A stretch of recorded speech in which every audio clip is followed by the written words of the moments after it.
अब हम ये क्वेश्चन देखते हैं। क्वेश्चन बोल रहा है standard entropies of x2 y2 xy3 are 60 40 and 50 joule per kelvin per mole respectively for the reaction.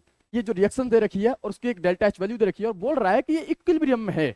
Equilibrium में है तो हमें टेम्परेचर आप बता दीजिए। तो पहले हमें जो कंसेप्ट यूज हो रहा है हमें वो समझने की जरूरत है। इसमें जो कंसेप्ट जो यूज हो रहा है इसमें जो कंसेप्ट है वो है मेनली आपको हमें जानकारी किस चीज के बारे में होनी चाहिए कि गिब्स फ्री एनर्जी की जो वैल्यू है, गिब्स फ्री एनर्जी की जो वैल्यू है वो इक्विलिब्रियम पर क्या होती है। पहला तो हमें ये पता होना चाहिए। दूसरा जो हमें पता होना चाहिए, दूसरी जो हमें जिस चीज की जानकारी होनी चाहिए भाई, दूसरी हमें जो पता होना चाहिए वो ये पता होना चाहिए कि डेल्टा एस कैसे निकालते हैं इन रिएक्शंस के लिए। हमें मतलब मेनली ये दो जानकारी हमें पता होनी चाहिए। तो अच्छा, तो ये जो रिएक्शन दे रखी है तो पहले तो मुझे स्टैंडर्ड एंट्रोपीज दे रखी है x2 y2 एंड xy3 की। तो मैं क्या करूंगा, पहले मैं डेल्टा एस निकाल लूंगा। डेल्टा एस कैसे निकालते हैं, डेल्टा एस कैसे निकालते हैं इस रिएक्शन के लिए। इस रिएक्शन के लिए जो डेल्टा एस जो मैं निकालूंगा वो कैसे निकालूंगा कि भाई डेल्टा एस जो होता है प्रोडक्ट में से, इसमें से प्रोडक्ट में से मुझे क्या करना है, रिएक्टेंट वाले को घटा देना है। कैसे घटा देना और कैसे, स्टोइचियोमेट्री होनी चाहिए उनकी आगे होनी चाहिए। अच्छा ठीक है, तो मैं नेक्स्ट पेज पे लेके चलूंगा। तो जब मैं एंट्रोपी निकालने जाऊंगा तो एंट्रोपी कैसे आएगी, कैसे आएगी एंट्रोपी।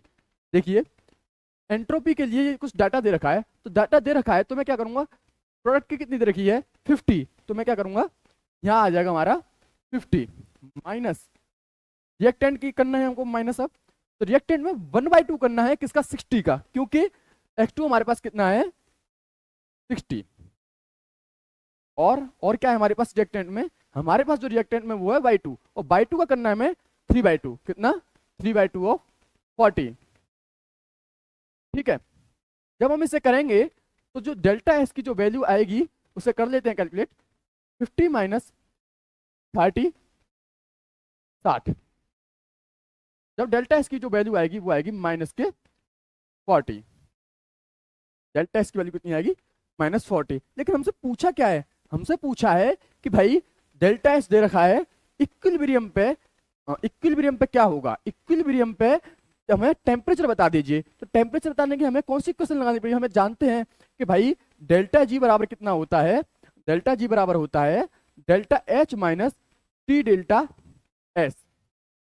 और जो डेल्टा जी जो होता है इक्विलिब्रियम पे ये जीरो होता है, किस पे, इक्विलिब्रियम पे ये जीरो होता है। तो जीरो होता है तो किस प्रकार से लगाना है इसको कि zero is equal to delta H की वैल्यू कितनी दे रखी है, डेल्टा एच की वैल्यू हमें दे रखी है वो है -30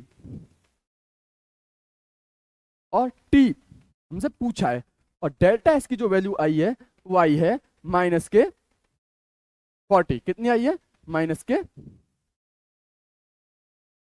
डेल्टा एच की जो हमें वैल्यू दे रखी है वो हमें दे रखी है -30। कितनी दे रखी है हमें -30 और डेल्टा एच की जो वैल्यू आई है हमारे पास है वो है -40। लेकिन ये जो -30 जो वैल्यू दे रखी है आपको देखने की जरूरत है वो है किलो जूल पर मोल में। तो इसे मैं पहले क्या करूंगा 10⁻³ से मल्टीप्लाई करूंगा और जो इसकी जो वैल्यू आएगी उसे लिखूंगा डिवाइड बाय 40। और जब इसे सॉल्व करूंगा तो मेरे पास आएगा कुछ 750 केल्विन। बस हमें यह पता होना चाहिए था कि भाई जो डेल्टा जी की वैल्यू जीरो होती है किस पर, इक्विलिब्रियम पे। तो इस क्वेश्चन का जो आंसर था वो था 750 केल्विन, मतलब इस क्वेश्चन का जो आंसर था वो था बी। तो मतलब इस क्वेश्चन का जो करेक्ट आंसर है वो है बी, दैट इज 750 केल्विन।